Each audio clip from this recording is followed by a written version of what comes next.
स्वागत है आप सभी का एक बार फिर से हमारे चैनल भक्ति रमन पर। आप सभी को बरूथनी एकादशी व्रत की ढेर सारी शुभकामनाएं। बरूथनी एकादशी व्रत कथा। धर्मराज युधिष्ठिर बोले कि हे भगवान, वैशाख मास के कृष्ण पक्ष की एकादशी का क्या नाम है, उसकी क्या विधि है तथा उसके करने से क्या फल प्राप्त होता है, आप विस्तार पूर्वक मुझसे कहिए। श्री कृष्ण जी कहने लगे कि हे राजेश्वर, इस एकादशी का नाम बरूथिनी है। यह सौभाग्य देने वाली, सब पापों का नष्ट करने वाली तथा अंत में मोक्ष देने वाली है। इस व्रत को यदि कोई अभागिन स्त्री भी करे तो उसको सौभाग्य मिलता है। इसी बरूथिनी एकादशी के प्रभाव से राजा मानधाता स्वर्ग को गए थे। बरूथनी एकादशी का फल 10,000 वर्ष तक करने के बराबर होता है।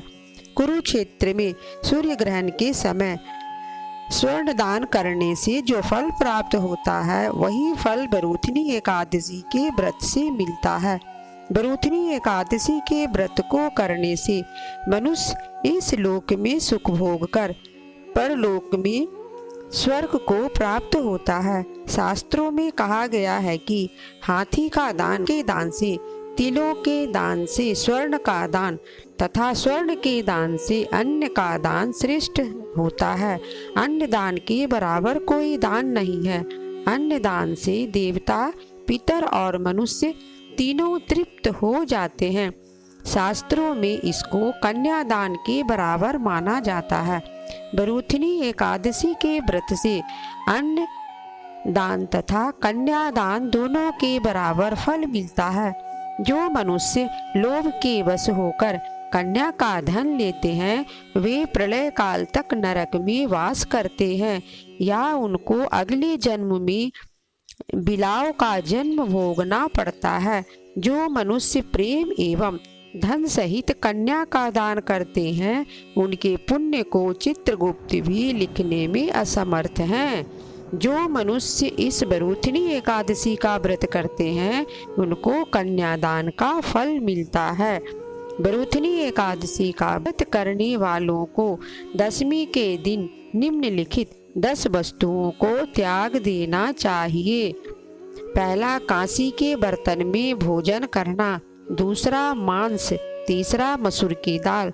चौथा, चना। 5, कोदो कद्दू। 6, साग। 7, शहद मधु। 8, दूसरे का अन्न।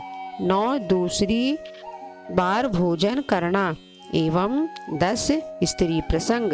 व्रत वाले दिन जुआ नहीं खेलना चाहिए तथा शयन भी नहीं करना चाहिए। उस दिन पान खाना, दातुन करना, दूसरे की निंदा करना तथा चुगली करना एवं पापी मनुष्यों के साथ बातचीत करना सब त्याग देना चाहिए। उस दिन क्रोध तथा मिथ्या भाषण भी नहीं करना चाहिए। इस व्रत में नमक, तेल अथवा अन्न वर्जित है। हे राजन, जो मनुष्य विधिवत इस एकादशी का व्रत करते हैं, उनको स्वर्ग लोक की प्राप्ति होती है। अतः मनुष्य को पापों से डरना चाहिए। इस व्रत के महात्म्य को पढ़ने तथा सुनने से 1000 गौदान का फल मिलता है। इसका फल गंगा स्नान के फल से भी अधिक है।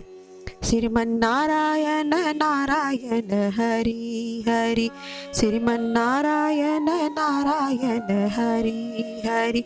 अगर आपको हमारी कथा पसंद आई है तो कृपया हमारे चैनल भक्ति रमन को ज़्यादा से ज़्यादा शेयर करें, लाइक करें, सब्सक्राइब करें, साथ में कमेंट करना ना भूलें।